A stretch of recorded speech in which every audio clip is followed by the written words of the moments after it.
नमस्कार, आप सभी को तिब्बत टीवी के हिंदी प्रसारण में स्वागत है।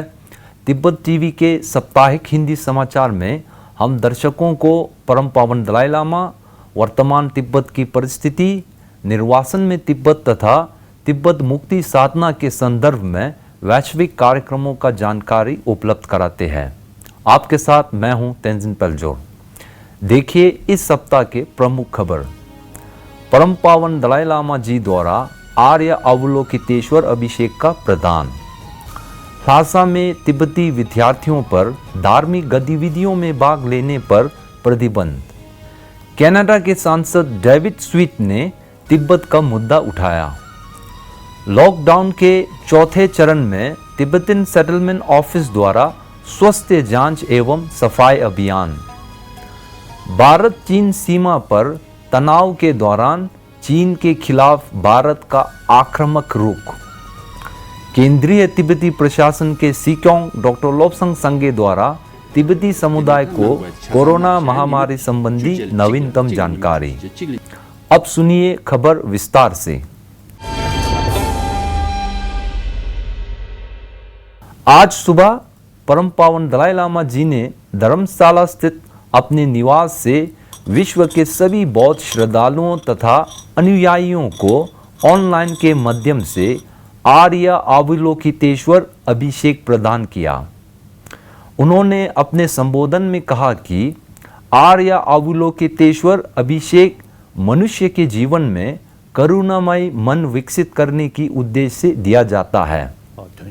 उन्होंने कहा कि हम सभी प्राणी सुख चाहते हैं और दुख से बचना चाहते हैं, इसलिए हम करुणामय और दयालुता व्यवहार कायम करना चाहिए, जिससे स्वयं और दूसरों को शांतिपूर्ण जीवन का लाभ होता रहे। उन्होंने अपने प्रमुख प्रतिबद्धता पर उल्लेख करते हुए कहा कि भारत विश्व के लिए एक स्पष्ट उदाहरण है, जहां भारत में उत्पन्न और बाहर से आए सभी धार्मिक परंपराएं 3000 सालों से खुशहाल और प्रेम भाव से रहते हैं। उन्होंने कहा कि भारत और तिब्बत का संबंध हजारों वर्षों के समय से रहा है। हम तिब्बती लोग भारत को आर्य भूमि और देव भूमि से मानते हैं। हमारे सभी दर्शक आर्य अवलोकितेश्वर अभिषेक की शेष भाग कल सुबह 9 से 10:30 बजे दलाई लामा कार्यालय के वेबसाइट तथा फेसबुक पेज के द्वारा अभिषेक ग्रहण कर सकते हैं। रेडियो फ्री एशिया न्यूज सेवा के अनुसार चीनी अधिकारियों ने तिब्बत के राजधानी ल्हासा में तिब्बती विद्यार्थियों और सरकारी कर्मचारियों को बौद्ध पवित्र महीने साका दावा के दौरान धार्मिक समारोह में भाग लेने से वंचित कर दिया है। तिब्बती बौद्ध परंपरा के अनुसार विश्व भर के सभी बौद्ध श्रद्धालु द्वारा इसी 23 मई से साका दावा का पवित्र अवसर मनाया जा रहा है। ज्ञात है कि इसी साका दावा महीने में भगवान बुद्ध का जन्म, ज्ञान प्राप्ति तथा परिनिर्वाण हुआ था। सूत्रों ने बताया कि ल्हासा के जोखांग मठ तथा अन्य धार्मिक स्थल को सार्वजनिक रूप से दर्शन के लिए चीनी शासन ने खोल दिया है। फिर भी तिब्बती विद्यार्थी और प्रशासनिक कर्मचारी वहां पूजा एवं दर्शन करने नहीं जा सकते। इसी 25 मई 2020 को कनाडा हाउस ऑफ कॉमन्स में सांसद डेविड स्वीट ने कनाडा चीन संबंधों पर विशेष समिति के एक सत्र के दौरान चीनी कम्युनिस्ट पार्टी द्वारा तिब्बतियों, उइगुर तथा फालुंग गोंग अनुयायियों को अभूतपूर्व उत्पीड़न पर सवाल उठाया। उन्होंने कहा कि चीन सरकार पर उनका आलोचनात्मक बयान चीनी लोगों के प्रति नहीं है, क्योंकि कम्युनिस्ट चीन के शासन में कई चीनी नागरिक भी प्रताड़ित हैं। उन्होंने कहा कि तिब्बत में मानवाधिकार हनन अभी भी जारी है। इसका स्पष्ट प्रमाण यह है कि सन 2009 से 128 पुरुष तथा 28 महिला शांतिपूर्ण आंदोलनकारियों द्वारा आत्मदाह किया जा चुका है। इसी प्रकार अमेरिकी प्रतिनिधि सभा के सांसद स्कॉट पेरिस ने विदेश मामलों की समिति में एक विधेयक पेश किया। यह विधेयक अमेरिकी राष्ट्रपति को अधिकार देता है कि वह चीन द्वारा घोषित तिब्बत स्वैच्छिक क्षेत्र को स्वतंत्र राष्ट्र का दर्जा प्रदान करे। जैसे कि आपको पता है, चीन सरकार ने संपूर्ण तिब्बत पर अवैध कब्जा करके उसके सिर्फ एक प्रांत को तथाकथित स्वैच्छिक क्षेत्र घोषित कर रखा है। चीन के वुहान शहर से उत्पन्न कोरोना महामारी का प्रकोप पूरे दुनिया विशेषकर भारत में बढ़ती जा रही है। इस महामारी से एहतियात बरतने हेतु केंद्रीय तिब्बती प्रशासन के स्वास्थ्य विभाग ने भारत स्थित सभी तिब्बतन सेटलमेंट ऑफिस में क्वारंटीन सेंटर की व्यवस्था की थी। साथ ही तिब्बती द्वारा अपने सेटलमेंट में कोरोना महामारी की रोकथाम हेतु सफाई अभियान चलाया जा रहा है। भारत सरकार द्वारा तालाबंदी के चौथे चरण में अंतर राज्य आवागमन पर ढील दिए जाने से प्रवासी तिब्बती तीर्थयात्री तथा विद्यार्थी अपने सेटलमेंट में लौटना शुरू हो गए हैं। उन्हें क्वारंटीन सेंटर में रखकर उनकी स्वास्थ्य की नियमित रूप से जांच की जा रही है।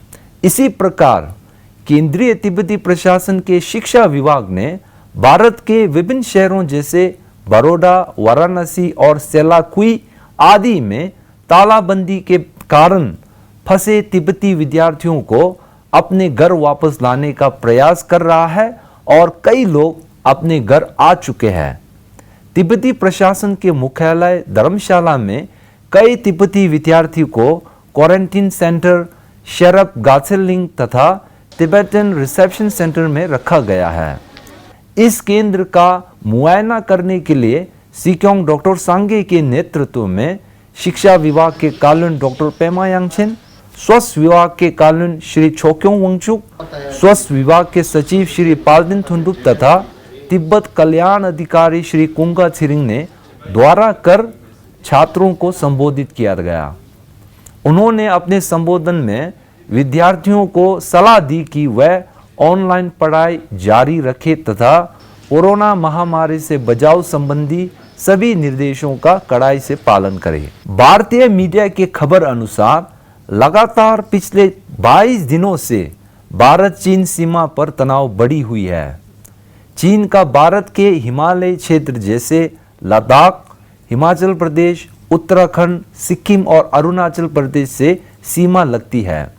हम आपको बता दें कि भारत चीन के बीच सीमा विवाद चीन द्वारा तिब्बत पर अवैध नियंत्रण करने के बाद से हुआ था।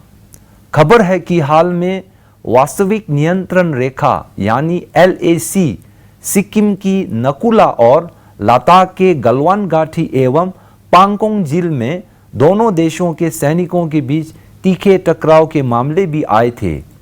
इससे भारत और चीन के बीच सीमा विवाद बढ़ता दिख रहा है। इससे पहले भी खबर आई थी कि वास्तविक नियंत्रण रेखा पर दोनों देश अपने सैनिकों की मौजूदगी बढ़ा रहे हैं। कई विशेषज्ञों का मानना है कि कोरोना महामारी चीन के ही वुहान शहर से पूरी दुनिया में फैली है। इस सच्चाई पर पर्दा डालने और दुनिया का ध्यान इस ओर से हटाने के लिए इस विवाद को चीन ने जानबूझकर खड़ा किया है। भारतीय सीमा पर चीनी घुसपैठ का मामला सन 1959 में तिब्बत पर जबरन कब्जा और 1962 में भारत चीन युद्ध के कारण हुआ है।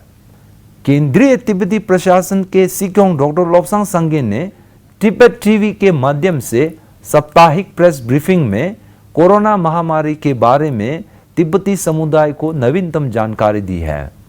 इस अवसर पर शिक्षा विभाग के कालुन डॉक्टर पेमा यांगचेन और गृह विभाग के सचिव श्रीमती छेवांग डोलमा शामिल थे। अपने संबोधन में सिक्योंग डॉक्टर सांगे ने कहा कि भारत में कोरोना से संक्रमित व्यक्ति दिन प्रतिदिन बढ़ती जा रही है। इसलिए निर्वासन में रह रहे तिब्बतियों से मई और जून महीने के दौरान शहरों में आवागमन नहीं करने की अपील की है। उन्होंने सभी प्रवासी तिब्बतियों को अपने घर पहुंचने पर सीधा क्वारंटीन सेंटर में जाने की आग्रह किया है। भारत सरकार के निर्देश अनुसार सभी तिब्बतन सेटलमेंट में क्वारंटीन सेंटर का व्यवस्था की गई है। इसी के साथ आज का खबर यही समाप्त होते हैं। अगले हफ्ते हम फिर मिलेंगे। मुझे दीजिए आज्ञा। धन्यवाद।